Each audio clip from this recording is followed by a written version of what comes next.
से खबर, जहां मध्य प्रदेश पंचायत चुनाव के मामले में सुप्रीम कोर्ट ने ओबीसी आरक्षण के संबंध में डाटा मांगा है। बता दें आपको, सुप्रीम कोर्ट में मध्य प्रदेश सरकार से रिपोर्ट मांगी गई है। इस मामले में अब कल यानी शुक्रवार को दोपहर 2 बजे एक बार फिर सुनवाई होगी। जल्द चुनाव कराने की याचिका पर सुनवाई हुई। बता दें आपको, याचिका लगाई गई है जल्द चुनाव कराने को लेकर। आज इस पर सुनवाई हुई और डाटा मांगा है मध्य प्रदेश शासन से सुप्रीम कोर्ट ने।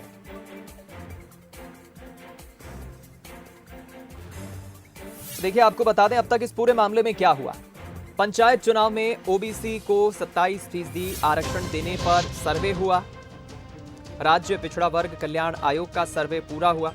इसके बाद प्रदेश के सभी जिलों के सर्वे के बाद आयोग ने रिपोर्ट तैयार की और इस रिपोर्ट को सरकार कोर्ट में पेश करेगी। राज्य सरकार ने ट्रिपल टेस्ट के 2 चरण पूरे कर लिए हैं। मध्य प्रदेश पंचायत चुनाव इस साल जनवरी में कराए जाने थे, लेकिन परिसीमन की प्रक्रिया के बीच चुनावों को रद्द कर दिया गया था और जनवरी में चुनाव नहीं हो पाए थे। इधर शिवराज सरकार ने कांग्रेस सरकार के समय तय परिसीमन को गलत बताया था। इसके बाद राज्य निर्वाचन आयोग ने जनवरी में प्रस्तावित चुनावों को रद्द कर दिया था। अब आयोग ने एक बार फिर परिसीमन की प्रक्रिया शुरू करने के निर्देश जो दिए थे।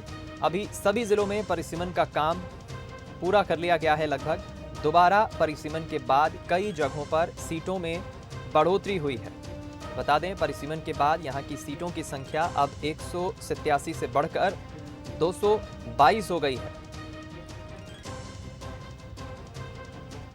चलिए, हम रुक करेंगे इस खबर पर और ज्यादा बातचीत और जानकारी के लिए एग्जीक्यूटिव एडिटर मनोज सैनी जी का हमारे साथ लाइव जुड़ रहे हैं। मनोज जी, आज हियरिंग हुई और कल फिर से दोपहर में हियरिंग होना है, शासन को रिपोर्ट पेश करना होगी। क्या है अभी तक इस पूरे पंचायत चुनाव से जुड़ी जानकारी?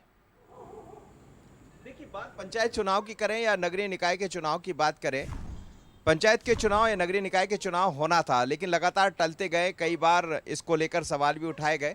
सरकार की मंशा यही है कि चुनाव जल्द हो जाए पर 27% ओबीसी आरक्षण के साथ हो। आज ही सरकार के जो मंत्री है भूपेंद्र सिंह, उन्होंने फिर एक बार साफ कहा है कि जब तक 27% आरक्षण नहीं होगा हम नहीं चाहते चुनाव हो। पर सीधे तौर पर तैयारी यही है कि जल्दी से जल्दी चुनाव हो, क्योंकि सुप्रीम कोर्ट के सामने आज सरकार की तरफ से तमाम तरह की दलीलें, तमाम तरह की बातें रख दी गई। सुप्रीम कोर्ट ने ये पूछा कि जो बात कही गई थी ट्रिपल टेस्ट की, उसमें आप कहाँ तक पहुँचे हैं। तो सबसे बड़ा मुद्दा यही था कि जो भी जिले हैं वहाँ पर देखा जाए कि ओबीसी का प्रतिशत कितना है। तो अभी जो कल्याण आयोग बनाया गया था उसने जांच की, अलग अलग कलेक्टरों से जांच रिपोर्ट मांगी, हर एक जिले का दौरा किया, जिसमें बिसेन है और साथ ही कृष्णा गौर उसकी उपाध्यक्ष है, दोनों मेहमान पहुँचे और सभी जगह जाकर उन्होंने कलेक्टरों से बात करके पूरा डाटा एकत्रित किया है।